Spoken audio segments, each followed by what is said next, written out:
acabando já, o hospital já não tá conseguindo comprar fentanil, tá, Nossa, rocurona, outra Propofol, cura. Propofol ainda tem bastante. tem ainda? Cara, então, isso tá sendo para os insumos estão acabando, né, cara? Outra coisa vai ser muito doida é a questão da vacina, né? O grande desafio mundial, né, de produzir vacina em escala assim, né, para bilhões de pessoas, né? Como é que você vai fazer isso? Aí os caras já estão avaliando, por exemplo, falta de insumos básicos, por exemplo, o vidrinho, né? O vidrinho para invasar a vacina vai ser um grande problema, né, para essa quantidade aí. Olha só que doideira, cara. Olha que mundo que a gente está vivendo.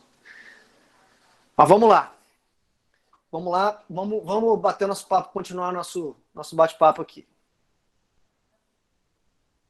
É... Então, ué, tá dando aquele problema de novo, será? Ó, eita, meu Deus. Eu acho que esse computador aqui,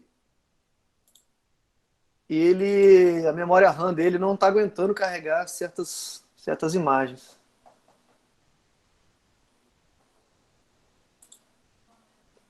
Aproveitar enquanto tá carregando aqui.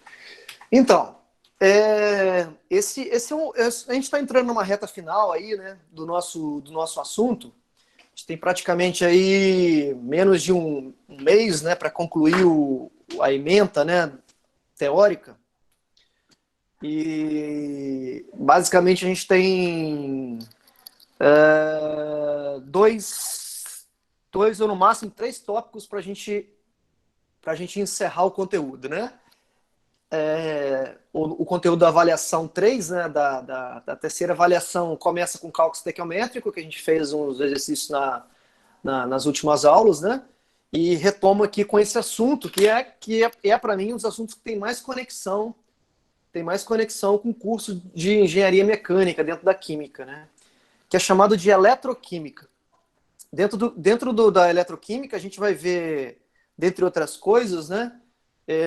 A gente vai ver um assunto muito importante que é chamado de corrosão, né? Na verdade, eu vou citar o assunto corrosão, mas esse assunto, corrosão, é um assunto bastante estudado nas universidades, né? Inclusive em grupos de pesquisa, né, avançados, inclusive tem cursos, né, de mestrado e doutorado. Acho que a UFES, acho não, tenho certeza, quando eu estudava lá, eu lembro que a UFES, lá na engenharia mecânica mesmo, havia um mestrado em corrosão, né? É... Por que esse assunto é tão importante, a corrosão, né? Porque, obviamente, a corrosão é um dos fatores, né, ambientais aí que causam um prejuízo financeiro, né, um prejuízo econômico muito grande, né? Então, estudar como se dá os mecanismos de corrosão e como evitar esses mecanismos de corrosão são muito importantes no estudo acadêmico, né? Então, por isso tem esses cursos aí de mestrado e doutorado nessa área aí. Bom, o que a gente estuda na eletroquímica, né? O que é importante estudar na eletroquímica? O que se estuda, né? A eletroquímica, como o nome está dizendo, né? É a parte da química que se preocupa com a transformação de energia química em energia elétrica. E o contrário também. A transformação de energia elétrica em energia química. Né? É a parte da química que a gente está preocupada, né? Em como é que se dá esses fenômenos de transformação de energia química em energia elétrica e vice-versa, energia elétrica e energia química, né? Para citar alguns exemplos, né, para vocês, a gente tem, obviamente, né, o que a gente chama de pilhas e baterias, né?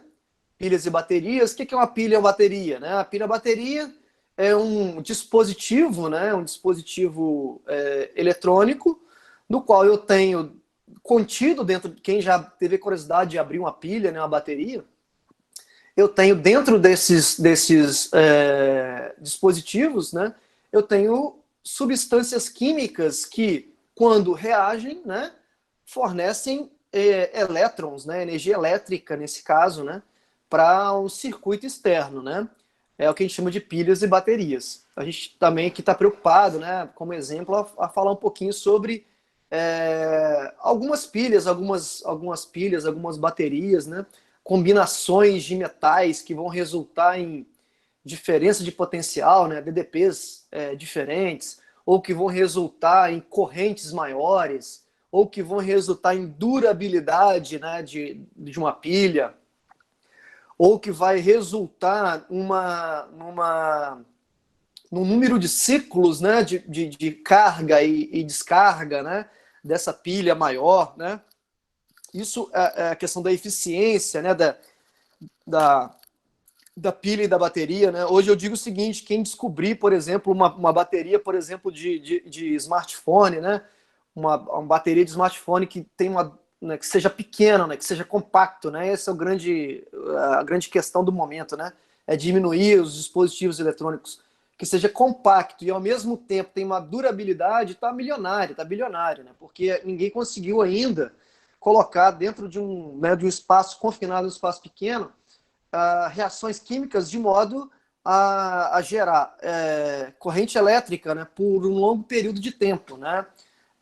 Isso é um grande desafio ainda da eletrônica, principalmente da área, né, de celulares, né, de notebooks e tudo mais, né?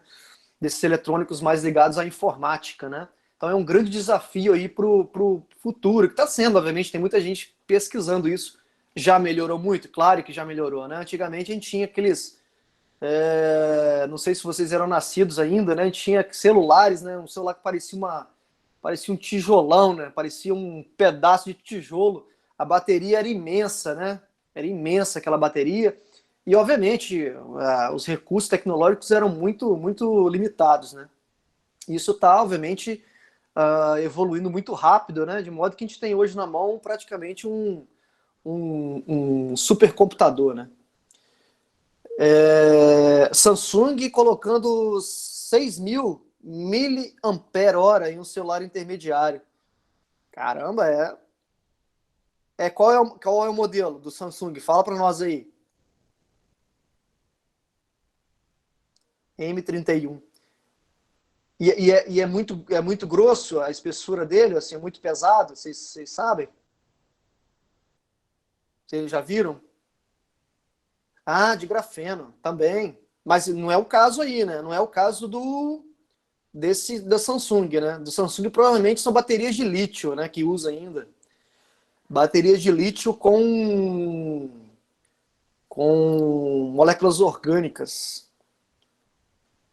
O negócio esse é o grande desafio do presente, né? Nem do futuro, é do presente. Fazer equipamento de uma bateria que tem uma durabilidade, né? Por exemplo, meu celular, eu uso de manhã, quando dá 3, 4 horas da tarde, não é tão velho assim, já está descarregado, entendeu?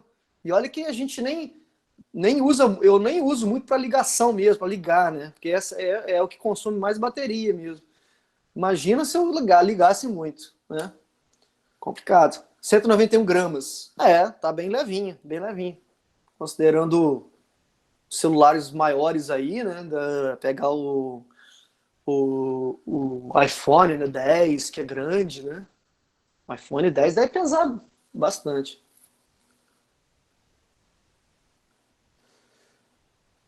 Vamos lá. Então, a gente tem o caso, né? O estudo, né, de pilhas e baterias, né? Bateria nada mais é que uma sequência de pilhas, né? É isso. Uma sequência de pilhas, né? Que a gente chama de pilha, daqui a pouco vocês vão entender de onde que vem esse termo pilha, né?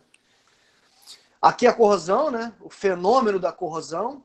Eu estou falando da corrosão, a gente vai falar especificamente da corrosão metálica, né? Mas a corrosão é um termo amplo. Vocês provavelmente vão ter uma disciplina mais para frente aí do curso, né? Que vai falar de corrosão, mas eu posso ter corrosão de plástico, eu posso ter corrosão de isopor, eu posso ter corrosão de madeira, não necessariamente só corrosão de metais, né? Se eu não me engano, tem um grupo também, né, um tema, né, que vai falar sobre corrosão, então eu não vou ficar falando muito de coisas que vocês vão abordar aí nos seminários, né? Opa, deixa eu ver que deu uma travada aqui. Não sei se não carregou as imagens seguintes. Né, tá vendo? Ó, não está conseguindo carregar as imagens. Estranho isso. Só se eu gerar um PDF aqui e aí tentar carregar. Eu acho que é falta de memória dessa máquina mesmo.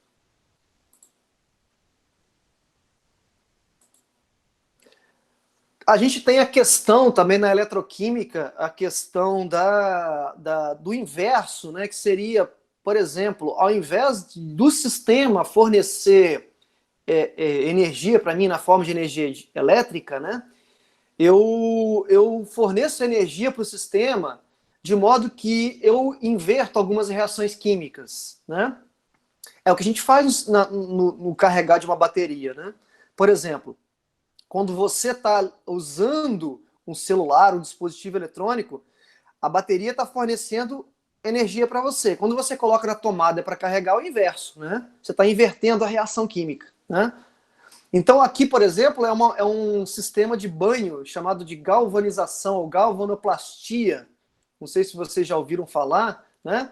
No qual a gente vai abordar isso mais para frente, mas no qual você quer revestir a superfície de um metal, por exemplo, você quer revestir a superfície de um ferro, que oxida muito fácil, né, o ferro, revestir ele com um metal mais nobre, né?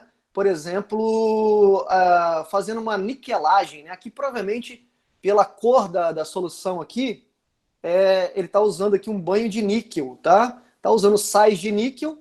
E aí, aqui estão os eletrodos, né? Onde são colocados ali os metais, né? Que são, obviamente, preparados, muito bem preparados antes, polidos, né? Tem todo um processo de polimento antes. E aí, os materiais são revestidos, né?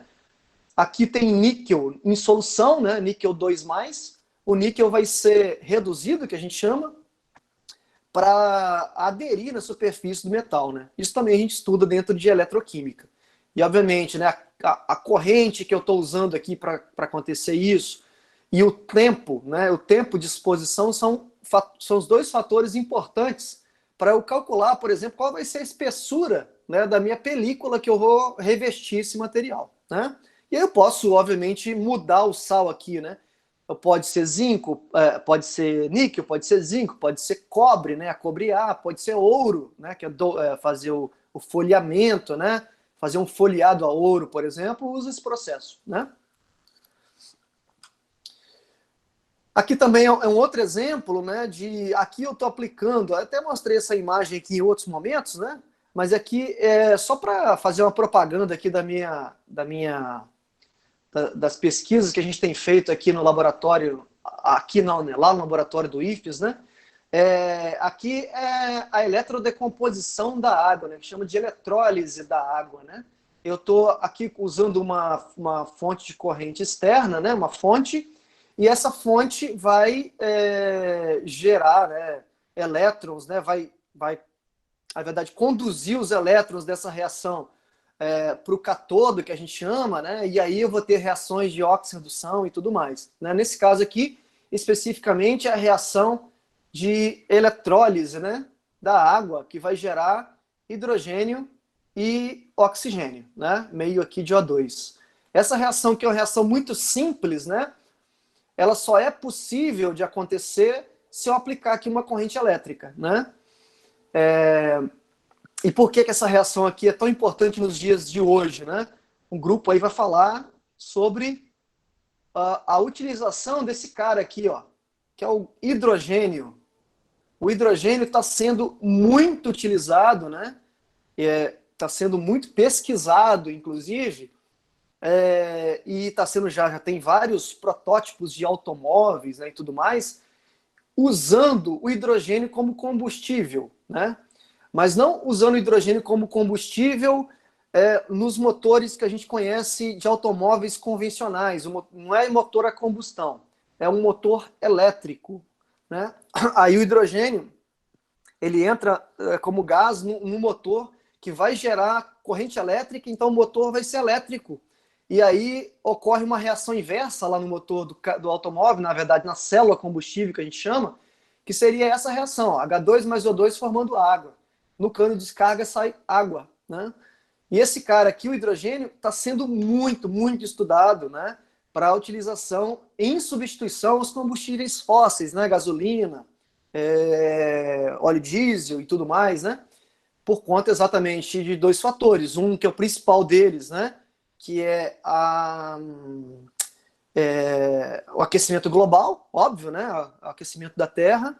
O outro fator que é segundo, né, consta, né, lógico, segundo consta não, uma fonte finita, ou seja, vai acabar um dia, né, e segundo consta está em declínio, né, tá começando a entrar em declínio, mas tem muitos anos que eu estou ouvindo esse negócio de declínio, até agora não caiu não. Mas a questão maior é o problema ambiental que esses combustíveis, né, fósseis causam, que o hidrogênio não causa, né? Não tem nenhum problema, né, o hidrogênio. A grande... Professor, Diga. tô ouvindo você falar, tô lembrando de um tempo atrás, mas eu acho que era o inverso, não. A água que fazia o carro funcionar, acho que quebrava as moléculas e tal, e virava através do hidrogênio. Não, então, há um tempo atrás, os caras tentaram fazer um carro movido a água. Só que eu acho que não funcionou muito bem, esse carro movido a água. Tem carro movido a ar sintético, tem várias ideias. Essa aí talvez seria uma ideia, que é um carro movido a água, e aí já não sei mais qual é o mecanismo, tá? Mas uma das possibilidades, né? Vamos viajar aqui um pouquinho, mas uma das possibilidades seria você colocar água dentro do recipiente, e através de eletricidade, você gerar hidrogênio, gás hidrogênio, que é um combustível bastante inflamável, inclusive, e esse hidrogênio você vai entrar com ele dentro de um sistema, de modo que esse hidrogênio combina com o oxigênio de novo, para gerar, nesse caso, gerar a energia que você precisa, né? E aí o produto dessa reação é água. Então veja como o sistema é cíclico, né? Com água você consegue gerar hidrogênio você gera água de novo, que vai lá para o cano de descarga, né?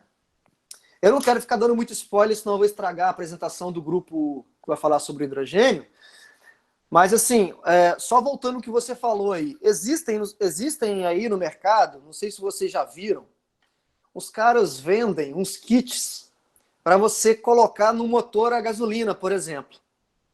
Um kit para gerar hidrogênio.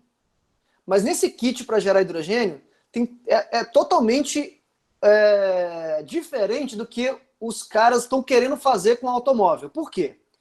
Esses kits que você compra, inclusive você compra em Mercado Livre, né? Você vai lá e compra, você compra um kit que é basicamente um frasco, no qual você coloca um líquido ali dentro, na verdade água e uma base, que é o hidróxido de potássio, o hidróxido de sódio. Você coloca aquilo ali dentro.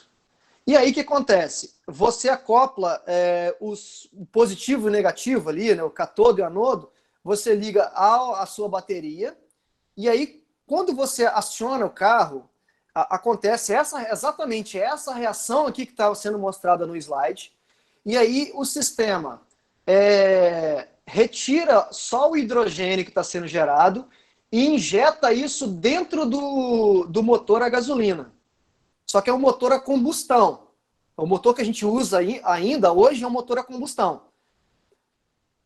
Não sei, ainda não consegui ler nenhum artigo científico, científico, porque no YouTube tem muito blá blá blá, assim, no YouTube, na internet, enfim, tem muito blá blá blá dizendo, olha, é eficiente, não sei o que, funciona. Primeiro, eu tenho uma crítica a fazer. Primeiro, cara, o hidrogênio é um gás muito explosivo.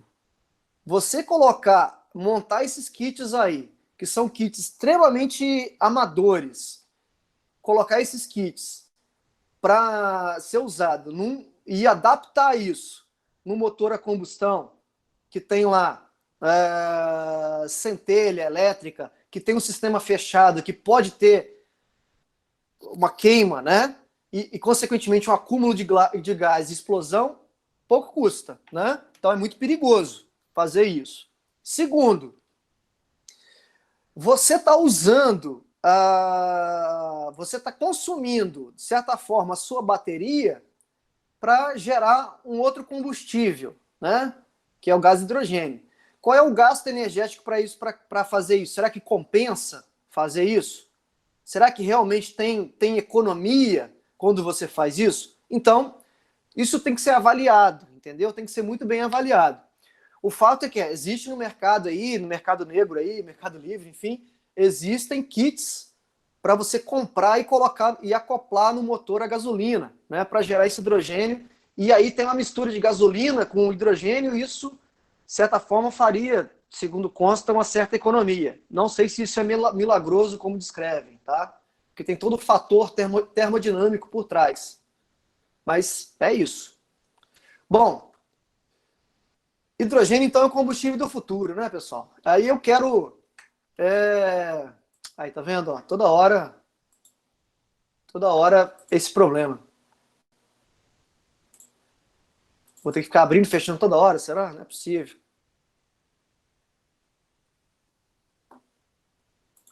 Quero fazer uma propaganda aí junto com vocês para mostrar que é possível fazer pesquisa, né? Aonde vocês estão, né? Que é no IFES. Vocês estão no primeiro período ainda, tudo bem.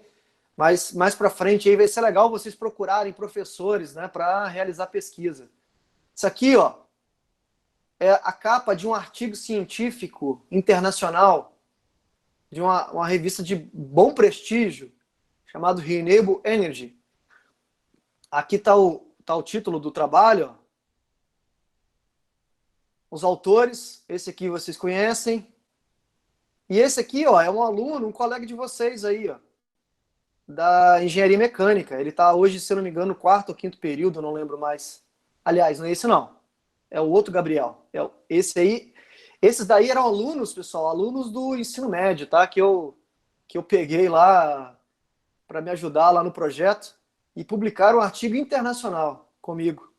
Esse aqui, o Valani, ele está comigo nesse projeto, esteve comigo nesse projeto, né? Nesse projeto seria o quê? Produção de hidrogênio, a gente produziu hidrogênio por um sistema fotovoltaico utilizando água residual, aquele resíduo de água de rocha ornamental, tá? De indústrias. A gente produziu hidrogênio a partir dali. Um procedimento bem simples, né? Mas que foi em fevereiro desse ano, tá? Essa revista publicou esse artigo nosso, aqui, ó, 2020. Eu não sei se vocês têm a dimensão do que é isso, né? Mas publicar um artigo não é fácil, é muito difícil. E publicar numa revista de renome como essa é mais difícil ainda, né? Nós conseguimos fazer isso usando equipamentos e laboratório lá de Cachoeira, tá? E aí tem colegas de vocês envolvidos, ó. Isso aí, para o currículo do Gabriel, é fenomenal. E aí, esse aqui é um outro, ó. Tivemos o prazer de não estar no formato de artigo ainda, mas tivemos o prazer de publicar não, se aceita a publicação semana passada. Na semana passada eu recebi um e-mail dizendo que o artigo foi aceito. E está aqui o Gabriel de novo. Ó. Eu, Gabriel, e um aluno da engenharia de Minas que ajudou, ele se formou já, ajudou nesse projeto também. A ideia era a mesma, produzir hidrogênio combustível através de um outro tipo de resíduo, que é chamado resíduo de mina ácida. Isso é um resíduo que veio lá de Santa Catarina. É uma água residual de minas de carvão. E a gente conseguiu produzir hidrogênio a partir dela. Na justificativa de produzir hidrogênio combustível a partir de um resíduo, né? E tudo mais. Foi um trabalho recente, tá? Tá publicado aqui, vai ser publicado numa revista internacional chamada Energy Research. Isso aqui é revista de alto impacto também, Qualis A1, que a gente chama. Vai ser publicado agora em breve, né? Vai ser publicado provavelmente na edição agora de agosto. Bem legal, né? A ideia é essa que a gente fez. Olha aqui o projetinho nosso, ó. A gente tinha uma plaquinha, um painel fotovoltaico lá do lado de fora do campus. e levava né, o fio para dentro do laboratório. Lá no laboratório a gente tinha um eletrolisador. Nesse eletrolisador tinha um cátodo e um anodo, e em lá dentro a gente colocava o resíduo, né, que a gente queria estudar, e analisava o gás hidrogênio, né, quantificava o gás hidrogênio usando um equipamento chamado cromatógrafo. Então, é um experimento bem simples de se fazer, mas que rendeu duas publicações internacionais nesse ano já, tá? Nesse ano. Na verdade, o trabalho é um trabalho do ano passado, do final do ano passado, de outubro, novembro, que nós conseguimos publicar agora, recentemente, nessa revista internacional aí. Trabalho de alto impacto. Epa, travou. E o grupo do hidrogênio combustível pode usar esse trabalho seu aí? Vai Pô, apresentar claro, o cara. seminário? Pô, com todo prazer, vai ser uma honra para mim, pô, vocês usarem o trabalho, sem problema nenhum. Eu só estou falando aqui de forma geral, tá? Só para mostrar mesmo de curiosidade para vocês, porque esse trabalho aqui é um trabalho dentro da eletroquímica, né? É um trabalho que envolve conceitos de eletroquímica, por isso que eu estou citando ele aqui no meio, tá? Como ilustração. Aqui, ó, olha só como é que era o trabalho, ó, na real mesmo, né? Em fotos aqui, ó. Aqui a plaquinha fotovoltaica que a gente colocava no pátio, né, para justificar exatamente a questão da energia solar. Né? O que a gente está fazendo aqui? A gente está convertendo a energia solar aqui que está irradiando na placa, convertendo ela em outro tipo de energia, que é energia química. Né? A gente está, vamos dizer assim, guardando, né, energia na forma de hidrogênio. Né? Aqui, ó, o fio que ia até o laboratório, aqui está o reator, nada mais, nada menos que um tubo de PVC de 200 milímetros, né? Ali dentro eu tinha 2 eletrodos, aqui embaixo, por baixo, aqui, um cátodo e um anodo de aço inox 304. E aí a gente tinha a coleta do hidrogênio que era analisado no equipamento. Né? Basicamente era isso. Ô, professor, Oi. o que vai afetar na quantidade de hidrogênio produzida aí? É a quantidade de placa ou a quantidade de líquido? O que afeta são vários fatores que afetam. Primeiro, o fator que afeta é a condutividade da solução que você coloca dentro do recipiente. Quanto mais condutora for a sua solução, mais íons H+ você tem disponíveis para gerar o hidrogênio. Mas No meu caso aqui, como o resíduo estava fixo, o meu material, o meu líquido não mudava, o que influenciava muito era a quantidade de energia solar que irradiava aqui na placa. Ah, tá. Então, se eu aumentar essa quantidade de placa aí, vai aumentar o... Isso, garoto, exatamente. Eu tinha uma placa aqui que tinha um padrão, né? Eu tinha um padrão de placa, por quê? Eu não queria, a minha preocupação não era variar aqui o número de placa, porque eu já tinha muitas variáveis para estudar. Mas um dos fatores seria mudar, aumentar essa quantidade de placas, né? Quando você aumenta a quantidade de placas, mais energia luminosa incide, maior é a corrente, né, disponível, né? Mais elétrons, né, você iria transitar nesse circuito, né? E mais elétrons transitando, maior seria a quantidade de hidrogênio gerada. Seria isso. Mas assim, o que eu fiz? Não mudei o eletrodo ficou fixo. O eletrodo era eletrodo de aço inox, mas existem outras formas de mudar o eletrodo. Por exemplo, poderia usar um eletrodo de níquel, um eletrodo de carbono grafite, né? Existem várias ideias, né? Eu preferi não ficar mexendo muito nisso. E isso foi suficiente para publicar. Lógico que tem todos, se vocês pegarem o artigo depois, eu posso disponibilizar para vocês, tem outras variáveis que a gente avaliou, né? A gente fez um estudo, pegou um dia todo para analisar, por exemplo, né? A questão da intensidade solar, né? O dia que tem mais luz, o dia que tem menos luz, né? O que aconteceu com o líquido lá dentro, né? Aconteceu alguma reação química que precipitou algum material ou não, enfim. A gente fez outros estudos, né, de outras variáveis também. Mas é só para mesmo vocês entenderem aí a ideia que está dentro da eletroquímica, né? Dentro da eletroquímica. Então, assim, Ô, professor, outra pergunta sobre o seminário ainda. Eu ah, achei eu que sou do grupo do hidrogênio combustível, eu achei um vídeo que o cara fala de um carro, um modelo de sim, carro, aí explica todo o processo. Eu posso usar a corte do vídeo para apresentar? claro, cara, claro, com certeza, Beleza, então. bem importante isso. Eu até coloco isso nesses slides aqui, é porque eu também uso esses slides em outras turmas, mas vocês podem mostrar assim. Aqui, por exemplo, ó, eu vou deixar vocês explicarem, né? Mas aqui seria um chassi de um automóvel a hidrogênio, Aham. tá? Que é um carro totalmente diferente. Eu vou deixar para vocês aí. Não vou ficar falando, dando spoiler, não, senão eu vou estragar o barato aí. Então, pessoal, voltando então, né? O que a eletroquímica estuda? A eletroquímica estuda a transformação de energia química, né, em energia elétrica, que vai gerar corrente elétrica. Esse fenômeno aqui é um fenômeno espontâneo, tá? É um fenômeno espontâneo. Quem que se encaixa nisso? As pilhas. Ou seja, você coloca uma pilha dentro de um equipamento, ela funciona sem você precisar forçar, naturalmente. A gente diz que esse processo é um processo espontâneo. E o contrário, né? O contrário, por exemplo, foi que eu fiz ali, ó.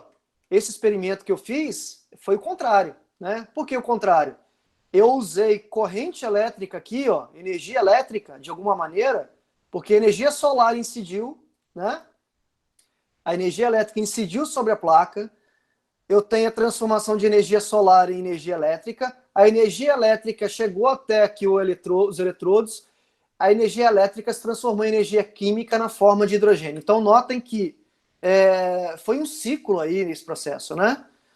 E esse processo é um processo não espontâneo, né? Eu precisei fornecer energia para ele acontecer. Energia causando reação. Exatamente. Esse processo é não espontâneo. É o que a gente chama de eletrólise, né? Esse fenômeno de eletrólise. Só estou com dificuldade aqui porque o PowerPoint não está... Nesse computador que eu estou usando aqui, não está abrindo. Só um minutinho. Transforma o PDF. Tenta transformar. Eu vou ser obrigado a fazer isso. Só que se transformar, o problema é que se eu transformar em PDF, eu não consigo escrever. Tem esse problema.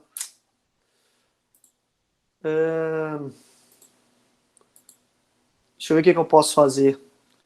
Eu não tenho outra máquina aqui para usar. Vou fechar um pouco de Chrome aqui, que acaba consumindo um pouco de memória do computador, né?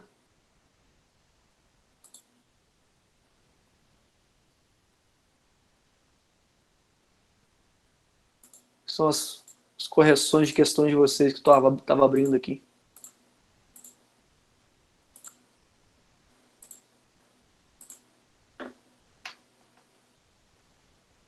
Vou fechar um pouco de programa aqui para ver se ele dá uma aliviada. Janela.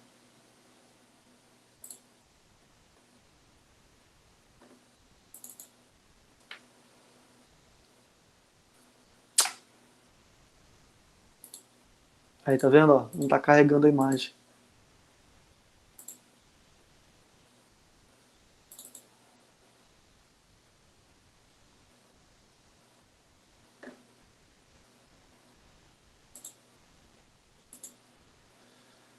Caramba, cara. Vamos tentando aqui, devagarzinho a gente vai conseguindo. Bom, aí o seguinte, agora importante, né? Essa transformação aqui de energia química em energia elétrica e o inverso, né? Esse processo aqui, como eu disse, é um processo espontâneo. O processo contrário é não espontâneo, né? Que a gente tem aqui energia elétrica sendo produzida, o contrário, eu tenho que fornecer energia elétrica para transformar em energia química. É o exemplo que eu dei para vocês do carregador, ou do celular, né? Quando você está usando o celular, você está utilizando de um processo espontâneo, né? Quando você está carregando o celular, né, na fonte, né, você está usando o processo não espontâneo, né? Beleza. O que está por trás, né, desse fenômeno? O que está por trás desse fenômeno? A gente vai focar num tipo de reação química que são as reações redox, que a gente chama. O que são reações redox? São reações de oxirredução. O que são reações de oxirredução? São reações onde ocorrem transferência de elétrons. Então a gente vai focar num tipo específico de reação. São todas as reações que são de oxirredução? Não. Tem um grupo específico que é de oxirredução. Por exemplo, vamos pegar aqui a formação do ferrugem, né? Que a gente pode representar simplificadamente assim. Essa é uma reação de oxirredução. Por que é uma reação de oxirredução? Lembrando, como é que a gente avalia se uma reação é de oxirredução? A gente tem que atribuir as cargas primeiro, né, dos elementos durante a reação. Ferro aqui, ó, é uma substância simples. E por convenção, substâncias simples têm NOx, né, antigamente chamada de NOx, a gente chama atualmente de carga. Tem carga zero. O oxigênio é uma substância simples, também tem carga zero, tá vendo? Aqui, ó, o oxigênio tem carga fixa, -2 no óxido. Então aqui já não é substância simples mais, é uma substância composta, né?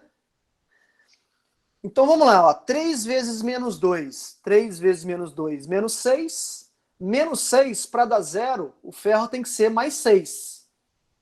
Para ser mais 6, ó, aqui tem que ser mais 3. 2 vezes mais 3 vai dar mais 6, total carga resultante zero, né? Ou seja, o ferro, veja, o ferro antes era zero a carga. Agora é quantos? Mais 3. O oxigênio era zero e agora é quantos? -2. Houve variação na carga. Se houve variação na carga, a gente classifica essa reação como reação de oxirredução. O que aconteceu com o ferro aqui, ó? O ferro, ele ganhou ou perdeu elétrons? Fala para mim aí. Durante essa reação química. Ele perdeu elétrons. Perdeu elétrons. O ferro perdeu elétrons. Por consequência, se ele perdeu, alguém ganhou, né? Quem ganhou elétrons? Quem foi o elemento que ganhou elétrons? Oxigênio. Perfeito. O oxigênio recebeu elétrons. A gente dá nome, né, à substância que perde elétrons, né? Esse elemento que perdeu elétrons, a gente diz que ele oxidou. Ok? A gente diz que o ferro oxidou. E o oxigênio que ganhou elétrons, a gente diz que ele reduziu. Professor, vai ser sempre assim? Sempre assim. Quem perde elétrons oxida e quem recebe elétrons reduz. Beleza? Alguma pergunta?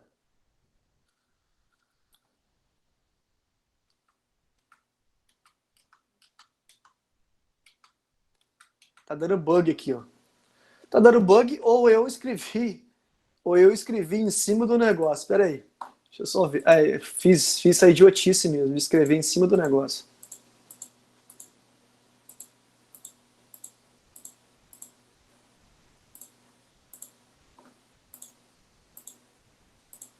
Não é possível.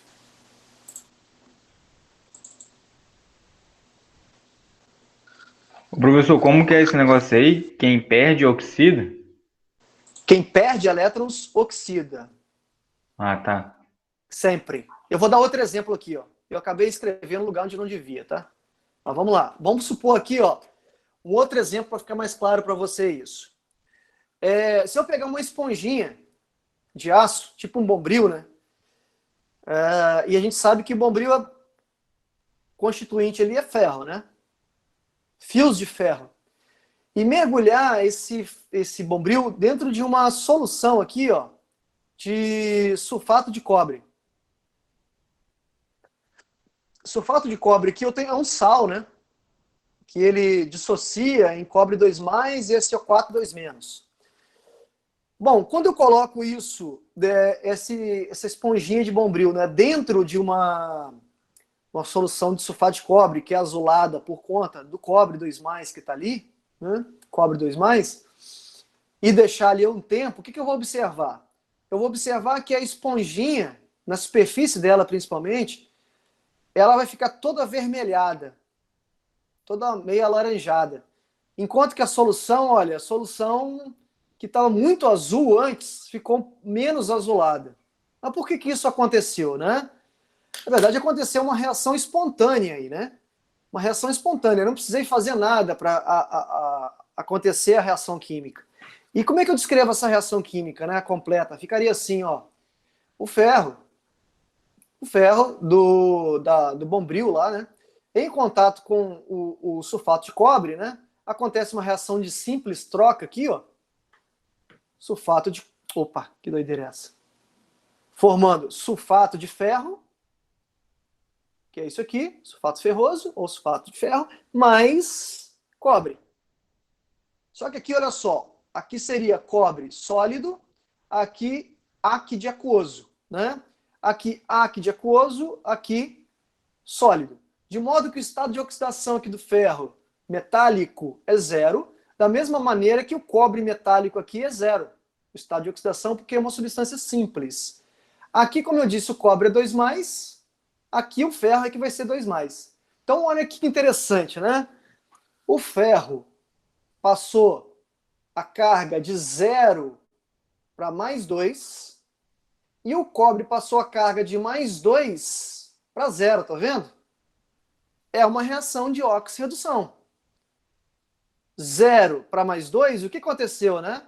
O ferro ficou menos negativo, ou seja, perdeu elétrons. Como é que eu escrevo? Ó? Posso escrever assim, para ficar mais preciso, ó, na forma de semi-reações. Como seria esse negócio de semi-reações? Escrever assim, ó. O ferro 0 se transforma em ferro 2+, e deixa o quê? 2 elétrons. Como ele está perdendo 2 elétrons, essa aqui é a semi-reação de oxidação. Quer perguntar alguma coisa? Quer perguntar? Então, como o ferro perdeu 2 elétrons durante a reação química, a gente diz que o ferro ele oxidou, né? Sofreu uma oxidação. Uma oxidação. Enquanto que o cobre, o contrário, ó, o cobre 2+ aqui de cima, ó, os íons cobre fizeram o quê? Capturaram os 2 elétrons e se transformou em cobre 0. Essa aqui é a reação de redução. Então a gente diz que o ferro oxidou e o cobre reduziu, né? Cobre reduziu. De modo que eu posso montar aqui uma equação única, né? Que chama de equação global. Eu escrevi aqui a semi-reação. O que é semi? Semi é metade, né? Eu escrevi uma primeira metade, que seria a oxidação, e eu escrevi uma segunda metade, que é uma redução. Pessoal, não existe oxidação sem redução, ok? Não existe um elemento perdendo elétrons sem um outro ganhar, tá? Uma oxidação é sempre acompanhada de uma redução. Matheus Jimenez, se acontecer variação de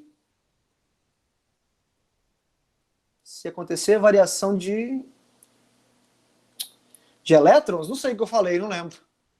Mas, Matheus, assim, para ser uma oxidação, tem que variar a carga. É isso, tem que variar a carga, tá vendo?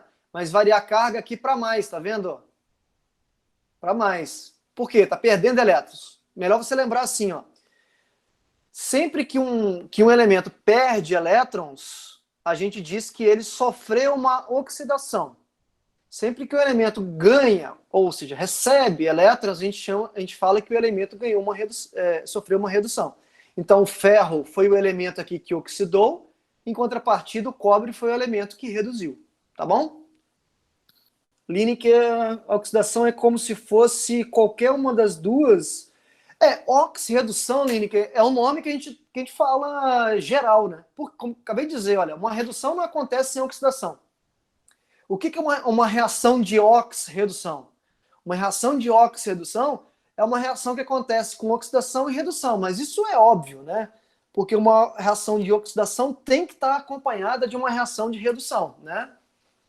De modo aqui geral, veja, olha só. Os 2 elétrons que foram perdidos pelo ferro, ó, foram recebidos, foram capturados pelo cobre. A gente pode cortar, tá vendo os elétrons, né?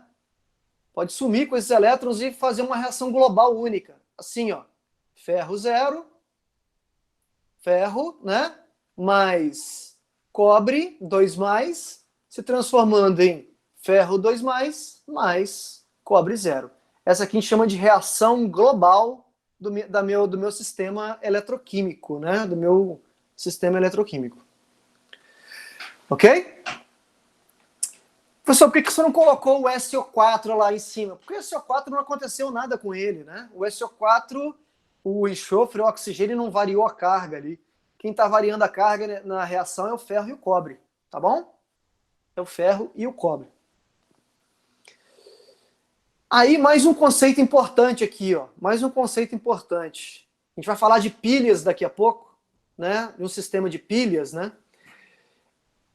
Esse cara aqui, ó, que está cedendo elétrons, os elétrons, ele é o polo negativo da minha pilha, do meu sistema. E esse cara que está recebendo os elétrons é o polo positivo da minha pilha. Eu vou dar mais exemplos, tá? Só estou antecipando aqui um conceito. Oxidação aqui é o polo negativo e a redução aqui é o polo positivo, tá? Tem outro conceito também, né? Que é identificar o agente oxidante e o agente redutor, né? Um outro conceito importante dentro de eletroquímica. Aqui tem uma reação, aqui está dando um exemplo de uma reação química de níquel-cádmio, que é uma reação que acontece, né, numa bateria, né, essas baterias, chamada bateria de níquel-cádmio, né? Essa bateria de níquel-cádmio são essas baterias pequenininhas, redondinhas, né, usadas em relógio, em dispositivos, né, menorzinhos, né, pequenos, em computador também, placa de computador, né, e tudo mais.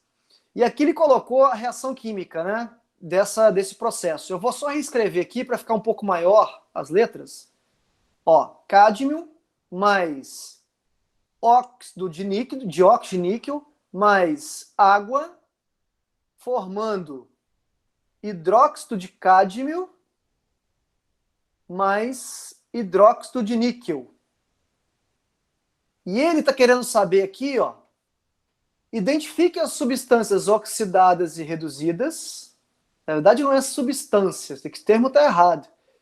Identifique os elementos oxidados e reduzidos, bem como os agentes oxidante e redutor.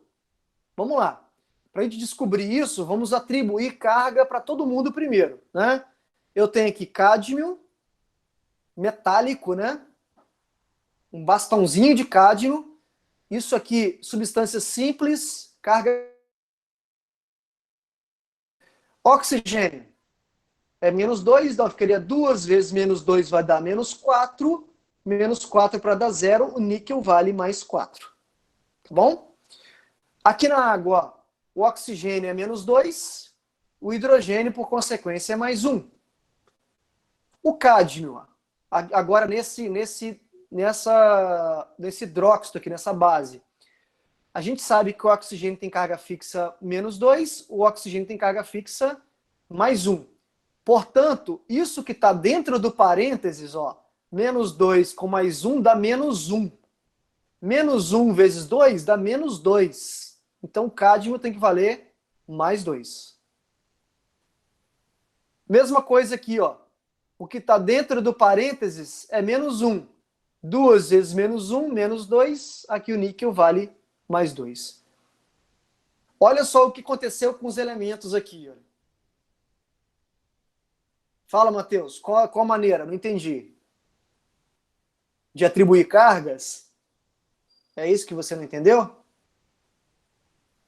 Tá. Olha só. Carga, né? Você tem que lembrar o seguinte. Por exemplo, quando a gente fala assim, ó, NaCl, o composto NaCl, quando ele dissocia em água, ele dissocia gerando quais íons? Na+, mais Cl-, né? Qual é a tendência? Né? A tendência é do sódio perder o elétron e do cloro receber o elétron. Essa é a carga desses elementos. Aqui a gente não está mostrando os elementos dissociados. A gente está mostrando os elementos ligados. Seria basicamente assim, ó, a carga seria... Qual seria a carga caso essa substância se dissociasse? Caso a substância dissociasse, tá? Aí o seguinte, existem algumas tendências. Qual é a tendência? O oxigênio, por exemplo, tem carga fixa. Sempre é -2. O hidrogênio tem uma tendência de ter carga fixa +1. Os elementos da família 1A, por exemplo, que tem um elétron na última camada, é o caso do sódio, a carga é +1, carga fixa. E da família 2A também, carga fixa +2. E aí eu tenho alguns outros elementos que têm carga fixa, que é o caso do alumínio, que é +3, o caso do zinco, que é +2, o caso da prata, que é +1. Esses são os elementos sem carga fixa. O restante, todos os outros, têm carga variável. Então o que eu fiz aqui? Primeiro, o cádmio é uma substância simples. Por convenção, a carga é 0. Então, outra coisa também, né? Substância simples tem carga 0. Então, a gente já coloca a carga 0 nele. Aí, olha só. Olha aqui no caso do NiO2. No caso do NaCl, a resultante da carga é 0. Isso vale para qualquer substância neutra. A resultante da carga tem que dar 0. Se o oxigênio tem carga fixa -2, ficaria assim, ó, 2 vezes -2, 2 vezes -2 dá -4. Para dar 0, o níquel necessariamente tem que valer quantos? +4. Então, note, eu peguei o elemento que tem carga fixa e descobri aquele que tem carga variável. Entendeu? No caso da água, os dois têm carga fixa. -2 mais 1. Vai dar 0 o total. Aqui, ó, no caso do hidróxido de níquel, do cádmio, desculpa, o oxigênio tem carga fixa -2, o hidrogênio tem carga fixa +1. -2 com +1, ó, -2 com +1 dá -1. Então, o resultante do que está entre parênteses é -1. Como são 2, ó, 2 vezes -1, -2. Para dar 0, o cádmio, que tem carga variável, vale +2. E assim eu fiz para o níquel, entendeu? Eu atribuí cargas a todos os elementos da reação química. Para quê? Para agora eu descobrir quem oxidou e quem reduziu. Vamos lá, olha. Quem que variou aqui nessa reação? O cádmio passou de 0 para +2. Certo? Cádmio passou de 0 para +2. Então, o que aconteceu com o elemento cádmio? O cádmio perdeu elétrons, tá vendo? Daqui para lá, perdeu elétrons. Se ele perdeu elétrons, ele oxidou. O cádmio oxidou. O número que está na frente da água, não. Isso aqui é só questão de balanceamento. Não influencia em nada, não. Tá bom? Então, o cádmio, ele oxidou. Se o cádmio oxidou, alguém reduziu. Quem que reduziu? Olha o níquel aqui, ó. O níquel passou de +4 para +2, tá vendo? Então, o níquel, ele reduziu. O níquel reduziu. Então, o cádmio oxidou, o níquel reduziu. Entenderam? Cádmio oxidou e o níquel reduziu. Agora, eu estou inserindo outro termo aqui, né? Bom... se eu quisesse montar as semi-reações, como é que ficaria, né, para esse cara aqui? Como é que ficaria para essa reação? Tô dando umas travadas aqui, tá, professor? Desculpa aí. Pera aí. Mais uma vez.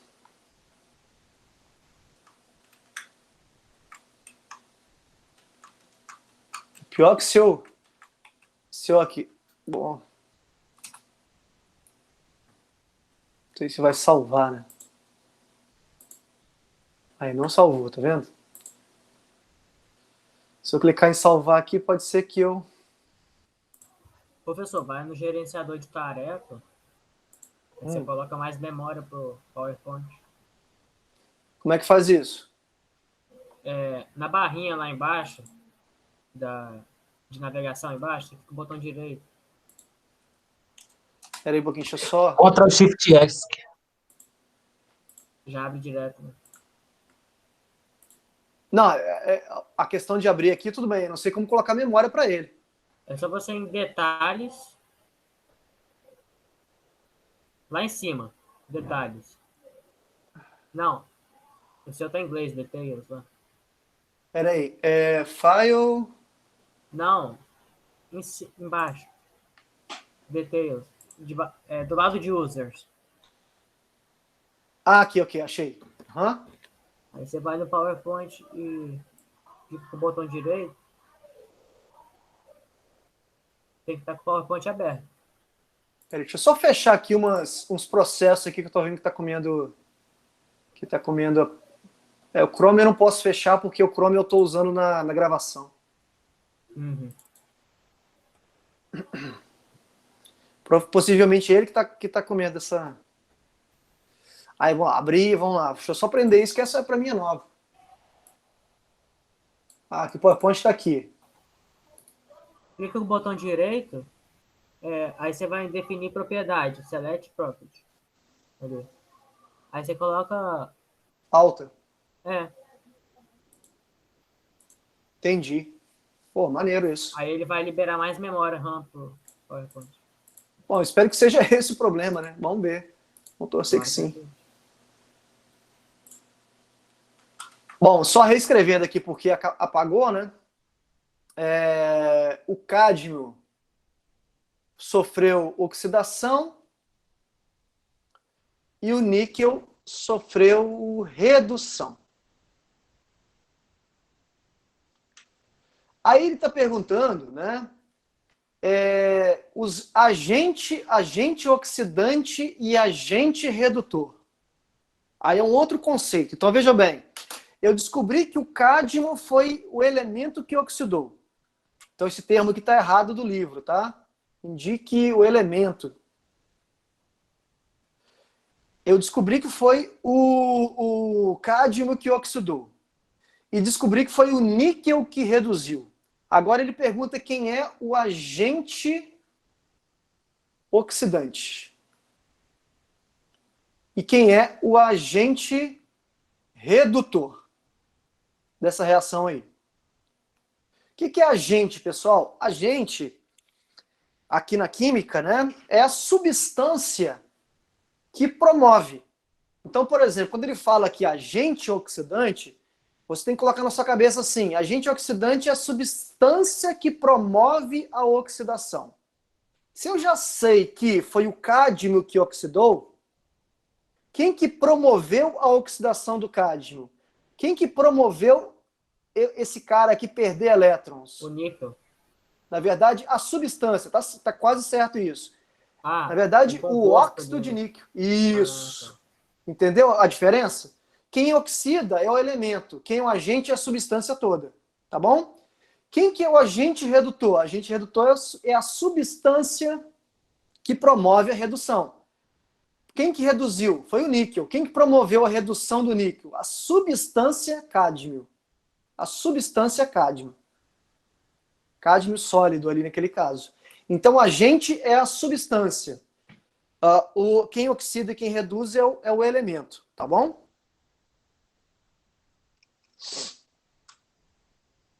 Aqui um outro exemplo, para ficar bem claro essa questão, né, de agente oxidante e redutora. Né?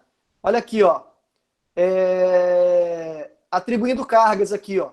O hidrogênio é mais 1, carga fixa, 2 vezes mais 1 mais 2, o enxofre é menos 2. Br2, substância simples, carga 0. Hidrogênio mais 1, oxigênio menos 2. Aqui, hidrogênio mais 1, oxigênio é menos 2. O enxofre que está no centro aqui, qual é a carga dele? Ó? 4 vezes menos 2 dá menos 8. 4 vezes menos 2 dá menos 8. Menos 8, 2 vezes mais 1 dá mais 2. Com menos 8 dá menos 6. Para dar 0 aqui vale mais 6. HBr, mais 1, menos 1. Atribuir carga para todo mundo. Vamos ver quem que variou a carga aqui. Ó. Quem variou foi quem? O enxofre, que passou de menos 2 para mais 6. Tá vendo? Então o enxofre passou de menos 2 para mais 6. E o bromo, que passou de 0 para menos 1. 0 para menos 1. Então quem oxidou? Quem oxidou é aquele que perdeu elétrons. Quem perdeu elétrons? O enxofre. Então, o enxofre oxidou. E quem que reduziu? O bromo. Quem é o agente oxidante? Ou seja, quem promoveu a oxidação do enxofre? A substância Br2. Quem que promoveu a redução do Br2?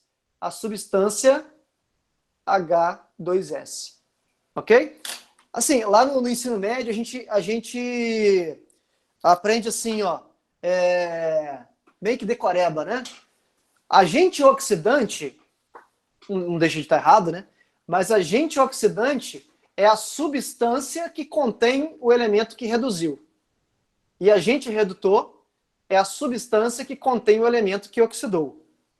Tranquilo? Seria isso a forma de vocês lembrarem essa questão, porque inverte aí a situação, né? Inverte o conceito, né? De agente para quem reduziu, quem oxidou.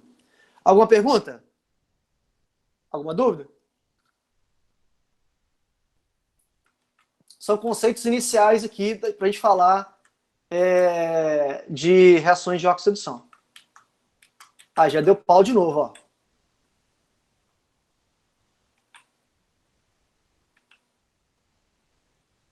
Eu não sei se é só essa questão da memória, mas enfim. Cara, esse computador não é bom. A RAM dele é bem baixinha. Eu acho que a apresentação também tá uma apresentação muito grande, entendeu? Muito grande assim, tá com 30 megas. Porque tem um vídeo inserido aí. Tá diferente por conta disso. Mas a próxima eu vou usar o meu laptop, que tá com SSD, aí melhora bastante. Bom, vamos aqui aos trancos e barrancos tentando falar, né? Olha só, pessoal. Uma questão é o seguinte. O problema é que não dá nem para voltar aqui, né? Vamos ver se eu consigo voltar. Ah, sim, dá para voltar. Aqui, quando eu falei dessa questão da esponja de Bombril dentro de uma solução de sulfato de cobre, e aqui aconteceu uma reação química, né? No qual o ferro, ele oxidou, né? O ferro passa de 0 para mais 2, liberando 2 elétrons. E o cobre da solução captura esses 2 elétrons para se transformar em cobre 0. Isso é uma situação no qual eu tenho transferência de elétrons direto do ferro para o cobre, tá vendo? Do ferro para o cobre. Eu tenho aqui já definido, uma pilha montada, uma pilha formada. O conceito de pilha, né, que a gente tem muito na nossa cabeça, que é aquela pilha que a gente usa para colocar no dispositivo eletrônico, né? O conceito de pilha, na verdade, é um conceito amplo. Por que um conceito amplo? Uma pilha é qualquer processo eletroquímico espontâneo, né? É qualquer processo eletroquímico espontâneo. Então, o fato de eu ter colocado um Bombril, uma esponja de Bombril, dentro de uma solução de sulfato de cobre, e ter havido transferência de elétrons de um elemento para outro, eu posso considerar isso como uma pilha. Lógico que isso não é uma pilha muito, vamos dizer assim, muito inteligente. Por quê? Porque o que eu quero dessa pilha é aproveitar os elétrons, né, que estão circulando de um elemento para o outro. Circulando entre aspas, né, de um elemento para o outro. Alguém pensou nisso, né? Então, voltando aqui. Se eu colocar aqui uma plaquinha de zinco, né? Se eu colocar uma plaquinha de zinco agora, não de ferro, né? Não de esponja de ferro, dentro de uma solução de sulfato de cobre, eu vou ver aqui um depósito de cobre ao longo do tempo, né? Vai acontecer uma reação muito parecida com a reação que eu mostrei para vocês, né? Que reação seria essa?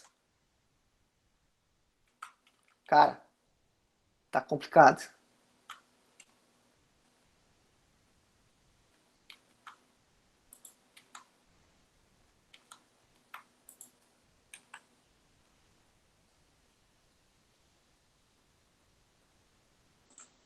Tá bem difícil aqui conduzir.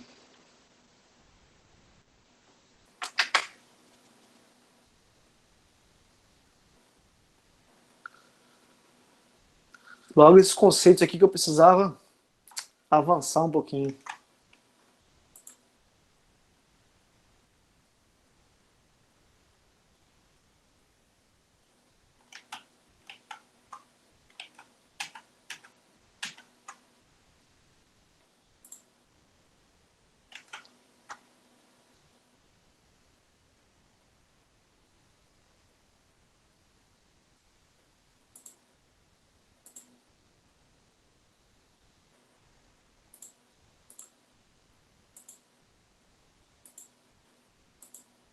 Difícil, viu?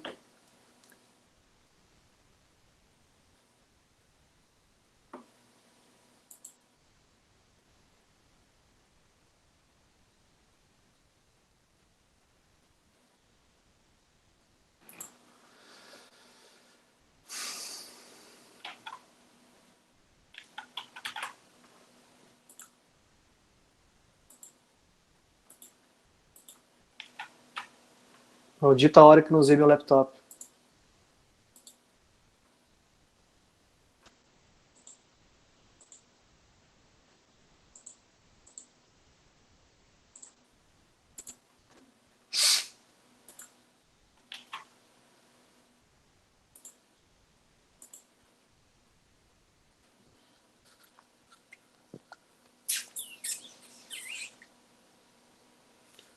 Cara, mas tá muito complicado.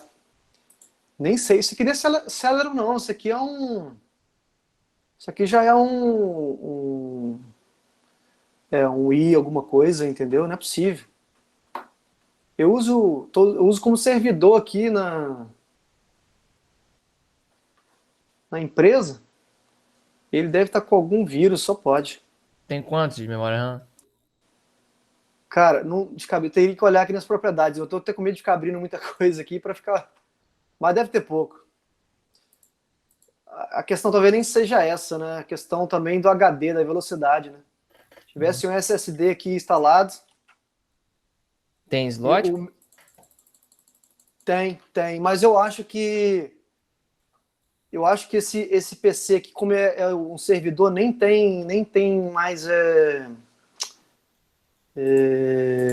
vamos dizer assim, capacidade de fazer upgrade. É melhor comprar um novo. Aí, ó. Tenso, cara. Tá abrindo não sei o que aqui. Quase convertendo em...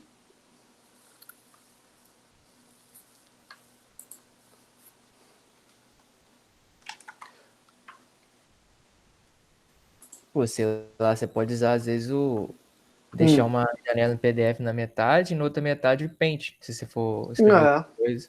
Só se for. Deixa eu ver se consigo... Aí vou ter que abrir e converter, né? Ver se consigo abrir e converter aqui.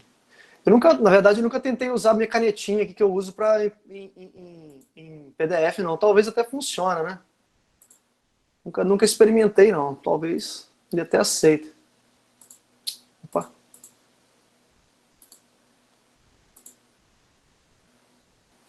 Vamos ver que se vai abrir. Também tô quase terminando a aula já. Eu vou, de repente, encerro aqui e a gente volta na quinta.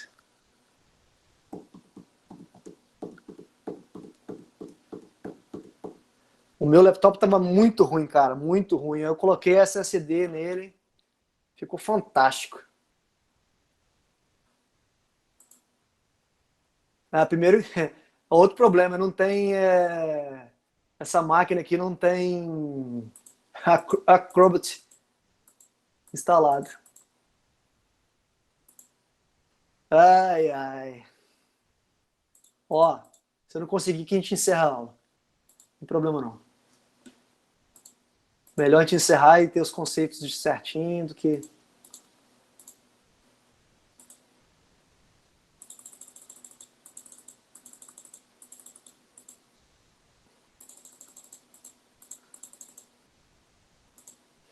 Eu acho também o seguinte, que essa gravação aqui, que eu estou fazendo na minha máquina, ela consome também muita RAM.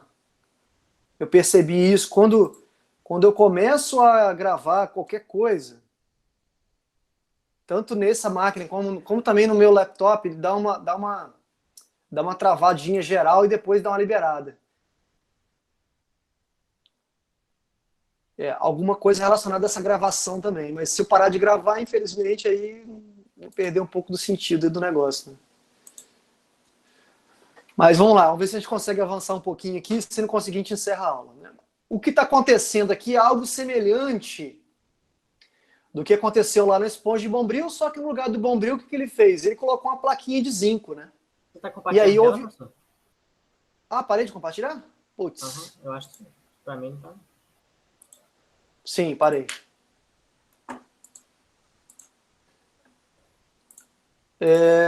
Algo semelhante está acontecendo aqui em relação à esponjinha de Bombril. Só que no lugar da esponjinha de Bombril, ele está colocando aqui uma placa de zinco, né? E aí, quando ele coloca uma placa de zinco, o que ele observa com o tempo, né?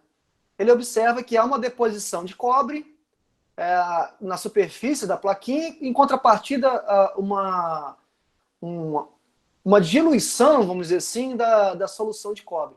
De fato, o que está acontecendo ali é o seguinte, né?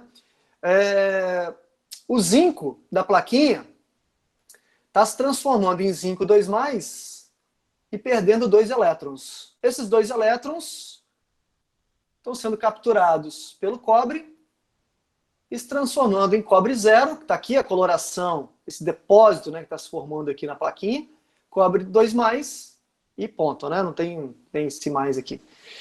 De modo que o zinco está funcionando, né?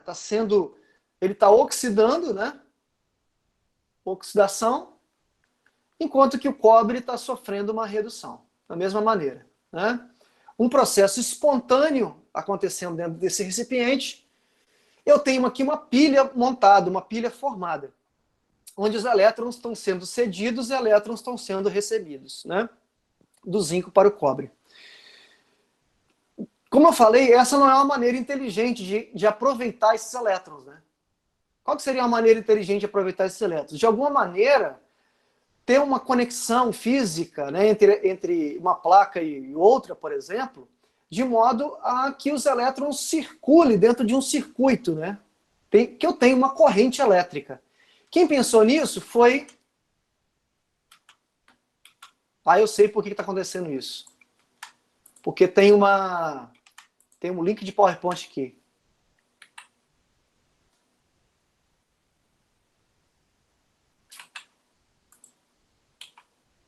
Caraca.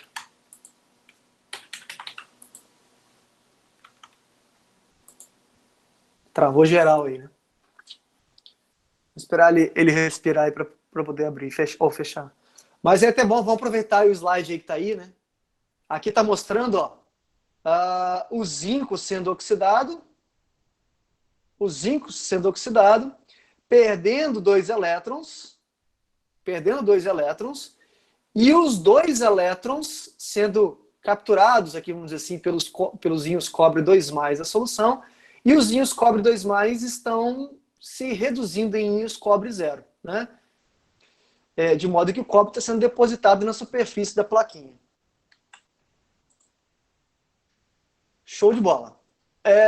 Eu vou sair daquele negócio do link lá, porque aí eu dou uma pulada naquela travada que está dando.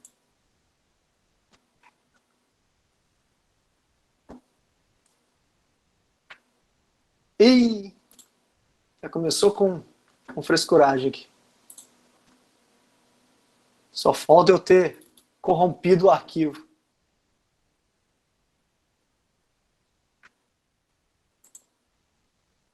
Daqui a pouco é que vai acontecer, né? Que é o pior.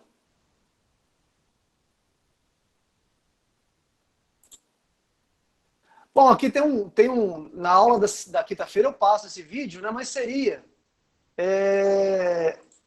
algo, né, parecido com esse, que seria uma pilha muito conhecida da história, né? Conhecida como pilha, vocês já ouviram falar, talvez, né? Pilha de Daniel. O que seria a pilha de Daniel, né?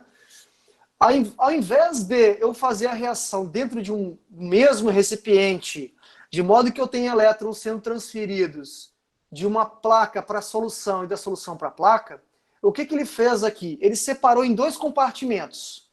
Em um compartimento, ele colocou uma solução de cobre e mergulhou uma plaquinha de cobre. No outro compartimento, ele mergulhou uma plaquinha de zinco dentro de uma solução de zinco. E aí conectou as 2 plaquinhas, ele fez a conexão de 2 plaquinhas, né, usando um fio condutor, né, utilizando aqui um fio condutor. Nesse caso, o fio condutor nada mais é que um multímetro aqui que ele colocou, né? Ele colocou um multímetro para medir aqui, nesse caso, a diferença de potencial entre as 2 placas, né, entre esses 2 sistemas. Quando ele coloca essas 2 placas, gera uma diferença de potencial aqui, ó, de 1,1 volt, né? De 1,1 volt. De modo que a reação que eu descrevia anteriormente vai acontecer aqui, né? Que reação química vai acontecer aqui? Espontânea, natural. O zinco vai perder 2 elétrons, e esses 2 elétrons vão caminhar de onde?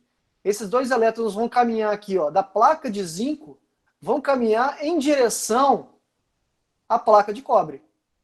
Quando chega aqui na placa de cobre, os elétrons vão ser recebidos, né? Os 2 elétrons ali serão recebidos pelos íons cobre, que estão aqui na solução, ó, que vão passar para a placa. Formar cobre, ok? Então aí, pessoal, eu pergunto a vocês, né? Com o tempo, o que vai acontecer com essa plaquinha de zinco aí? E o que vai acontecer com a plaquinha de cobre? Alguém pode me falar? Eu falo o que vai acontecer em termos de massa, né? O que vai acontecer com a massa? De quem? Do cobre. Não é o contrário, não? Não lembro. Pensa aí, pensa na reação que eu descrevi, olha. A plaquinha de zinco, sólido, vai se transformar em zinco 2+, íons. Esses zinco 2+ vão para onde? Vão para a solução. Zinco 2+. E aqui o contrário, ó. O cobre 2+ da solução vai passar para a plaquinha. Então seria o inverso, né? Ou seja, com o tempo, a plaquinha de zinco ela vai diminuir a massa, em contrapartida, a plaquinha de cobre vai aumentar a sua massa. Plaquinha aqui a gente dá um nome, tá? Não, Matheus, a placa de cobre ela vai aumentar a massa, não diminuir. O contrário. Ó, os íons cobre 2+, que estão na solução, vão capturar os elétrons aqui, ó, e vão se reduzir em cobre zero, ó, cobre sólido. O contrário da placa de zinco. A placa de zinco, que é zinco zero, vai se transformar no íon. Os íons são os que estão na solução. Então, íon da solução de cobre se transformando em cobre zero.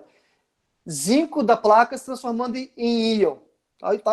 Tá dissolvendo a plaquinha de zinco, e aumentando a massa da plaquinha de cobre. Essas plaquinhas têm nomes, tá? A gente chama aqui na eletroquímica de eletrodos. Então, o eletrodo de zinco e eu tenho o eletrodo de cobre. O eletrodo de zinco vai perder massa.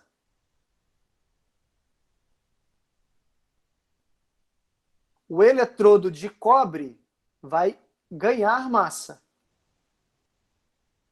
com o tempo. Gabriel perguntando? Não acho que quem... Ah, sim, é a Dilma, né? Você meteu uma piada da Dilma aí. A Dilma tem os clássicos dela. Atingir a meta, né? Estocar vento, mandioca, o cachorro que está do lado sempre da mãe, não sei, da criança, por aí vai. E olha só, pessoal, a plaquinha de zinco é a plaquinha que sofre oxidação, né? E a plaquinha de cobre é a que sofre redução. O cobre é o que sofre redução. O eletrodo de zinco, que está perdendo os elétrons aqui, olha os elétrons de onde estão saindo, ó, no sentido não convencional, ou, aliás, no sentido convencional, né, da corrente. Ó, tá vendo? Os elétrons estão saindo da plaquinha de zinco, ó, estão saindo da plaquinha de zinco e chegando aqui na plaquinha de cobre. O eletrodo de zinco é o polo negativo. O eletrodo de cobre é o polo positivo. Ok? Olha quantos conceitos que eu coloquei aqui nesse esqueminha. A placa de zinco que está sofrendo oxidação é chamado de anodo. Ou ânodo, tanto faz. E o que está sofrendo redução é o catodo, ou cátodo. Ok? Então, olha só, recapitulando. O zinco é o que sofre oxidação, está perdendo os elétrons. Então, a plaquinha de zinco aqui, ó, da minha pilha, é a plaquinha de polo negativo. A plaquinha de cobre, que está sofrendo redução, os elétrons estão chegando, é o polo positivo da minha pilha. Nesse caso, a reação que sofre oxidação, o elemento que sofre oxidação, é chamada, a plaquinha que sofre oxidação, é chamado de anodo. E o que sofre redução é chamado de catodo. Catodo ou cátodo. Não sei porque eu escrevi redução aqui de novo. Catodo ou cátodo. Ok? Catodo ou cátodo, anodo ou ânodo, tanto faz, tá bom? Então vai ser sempre assim, sempre assim. Quem sofre oxidação, na minha pilha, é chamado de anodo. Quem sofre oxidação na minha pilha é chamado de anodo.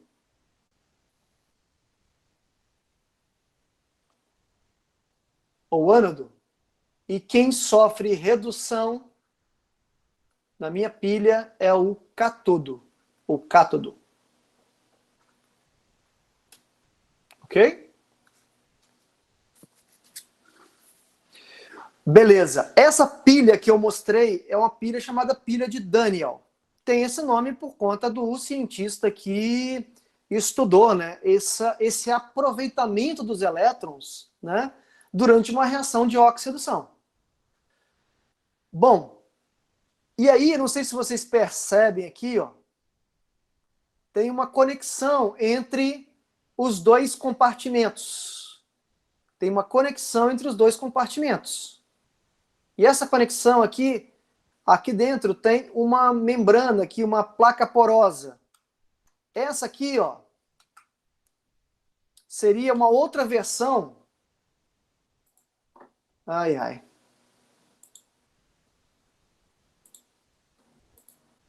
Prometo que é a última vez que eu vou abrir.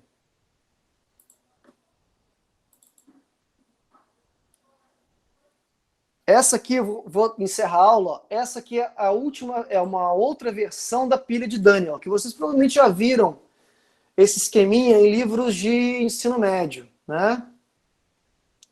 Essa aqui seria uma outra versão, olha.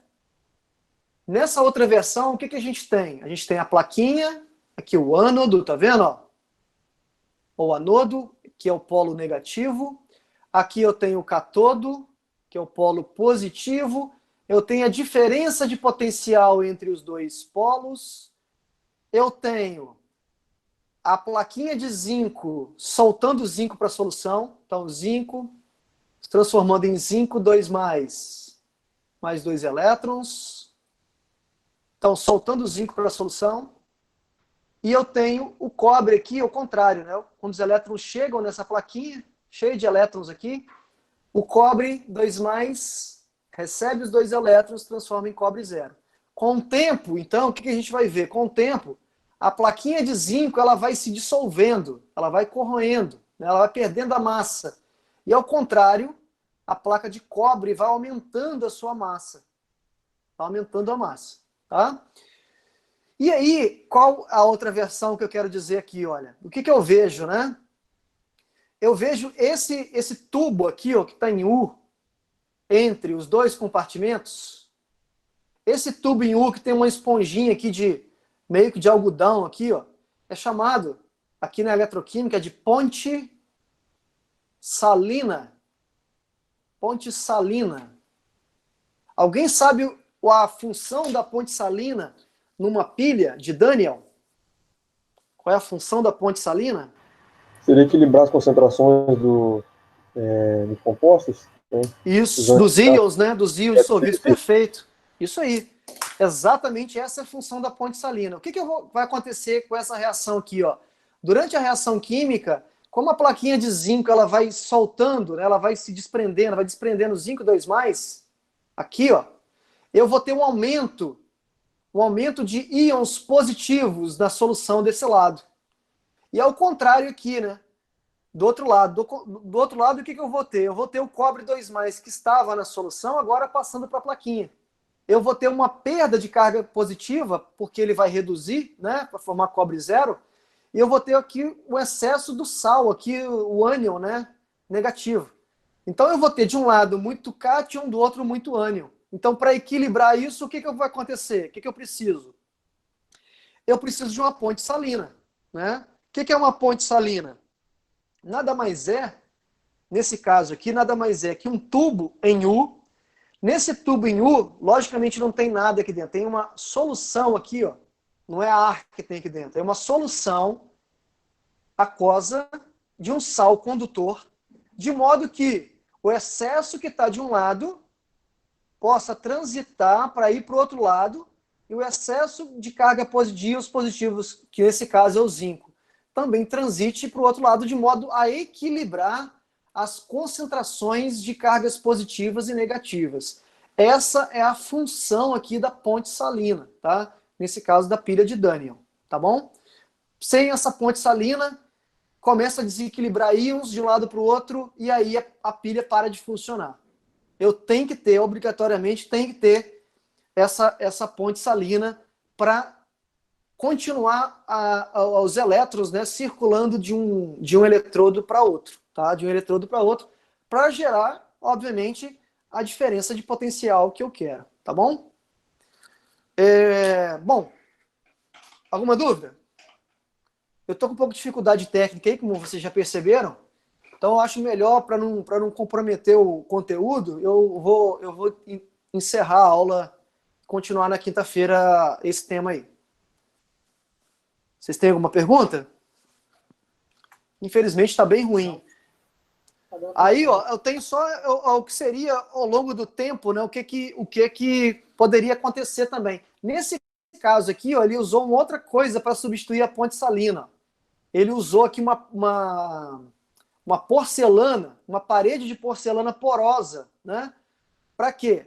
Para que os íons migrem de um lado para o outro. Olha aqui, observa aqui que o eletrodo de zinco está sendo corroído com o tempo, está diminuindo a massa. O eletrodo de cobre está aumentando a massa com o tempo, tá bom? Está aumentando a massa com o tempo. sem essa placa fica impossível manter aqui esse equilíbrio, né, de íons. Lembrando que ele usa aqui zinco mergulhado num sal de zinco. E cobre, uma placa de cobre mergulhada no sal de cobre. Nesse caso aqui ele usou sulfato de cobre e do outro lado ele usou sulfato de zinco, tá bom? Sulfato de zinco. Show de bola? Aí a gente continua essa discussão, a gente continua na quinta-feira, que aí eu vou usar o meu laptop e a gente não vai ter esse problema aí de ficar perdendo slide. Aí também na aula de quinta-feira eu mostro um vídeo, né, desse esqueminha de uma montagem no laboratório, né? Eu pretendo fazer uma aula prática de eletroquímica com vocês. Eu tenho no laboratório os kits, né, para montar esses sistemas de pilhas aí, lá, a pilha de Daniel no laboratório, tá bom? Ok, então era isso. Tá quase acabando também o tempo aqui, né? Mas aí ficamos assim, na aula de quinta-feira a gente continua essa prosa aí, pode ser? Filé. Beleza, então. Eu vou parar de gravar aqui e aí a gente encerra a aula. Bom, desculpa aí os problemas técnicos aí, mas infelizmente isso acontece quando a gente depende aí de computador bom. Infelizmente eu estou usando